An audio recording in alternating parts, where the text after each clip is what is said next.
AutoCAD 2007 tutorial ভিডিওতে আপনাদের সকলকে স্বাগতম। এখন আমাদের আজকে ভিডিও টপিক হচ্ছে অটোক্যাড 2007 ভার্সনের ইন্টারফেস পরিচিতি। তো আমরা সবাই শুরু করি। ফার্স্ট অফ অল আমাদের এখানে আছে অটোক্যাড 2007 ড্রয়িং 1.dwg, এটা আমাদের টাইটেল বার, নিচে আছে আমাদের মেনু বার এবং এইটা হয় স্ট্যান্ডার্ড টুল বার, এখান থেকে কাজ করতে পারি।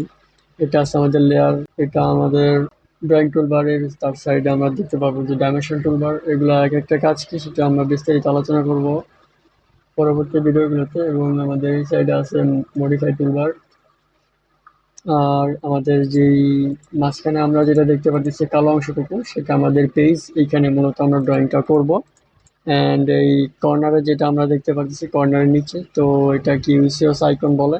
এইটা ওয়াই অক্ষ, এক্স অক্ষ এইদিকে। দেন নিচে আছে আমাদের ট্যাবস, মডেল, লেআউট 1, লেআউট 2, এইগুলো হচ্ছে আমাদের ট্যাবস। এবং তার নিচে আমরা দেখতে পাবো কমান্ড সেকশন। আমরা এই যে এই drawing toolbar, dimension toolbar, modify toolbar, এমনকি সবগুলো টুলবার্সের এই যেগুলো কমান্ডস আছে, line commands, construction line commands, polyline commands, এগুলোর এক একটা শর্টকাট কমান্ড থাকে যেগুলোর মাধ্যমে আমাদের কাজ আরও দ্রুত আমরা করতে পারবো। তো সেই কমান্ডগুলো আমরা এখানে দেখতে পারবো এবং কি ডাইমেনশন দিব সেগুলো আমরা এখানে দেখতে পারবো। এবং তার নিচে আমরা পেয়ে যাবো স্ট্যাটাস বার। এখানে আমাদের বিভিন্ন ধরনের অপশানস ও স্ন্যাপ, গ্রিড, অর্থ, পোলার, বুঝতে এগুলো বিভিন্ন ধরনের অপশানস এখানে থাকে। এগুলো বিস্তারিত আমরা শিখবো। এবং আরেকটা হচ্ছে শিখি যে এখানে ইউসেস আইকন, এটা আমাদের লক করা আছে। তো এটা অনেক সময় একটু লক করা থাকে না, তো এটাকে লক করার জন্য সেটা করতে হবে, আমাদের ভিউতে যেতে হবে, দেন ডিসপ্লে, দেন ইউসেস আইকন, অরিজিন। এটা বর্তমানে টিক মার্ক করা নেই, এই জন্য আর কি এখানে আমাদের লক হয়ে আছে। বাট এটা যদি আমরা টিক মার্ক করে দিই, দেখুন এটা কিন্তু আমাদের নাড়াচাড়া করতেছে। ওকে, তো সেটা বন্ধ করার জন্য সেমভাবে ভিউতে যাব, ডিসপ্লেতে uses icon, then origin.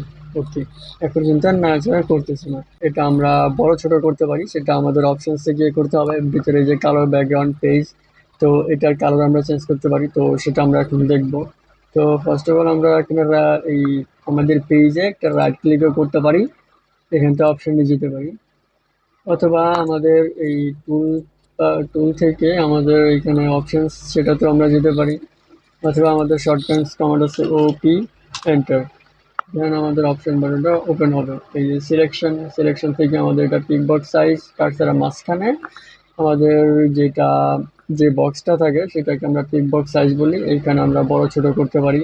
And grip size, যেটা হচ্ছে গিয়ে যে যদি আমরা কোনো একটা রেখা আঁকি, তো সেই রেখাকে সিলেক্ট করলে দুই কর্নারে এবং মাঝখানে একটা স্কোয়ার শো করবে, তো সেটা এখান থেকে আমরা বড় ছোট করতে পারি।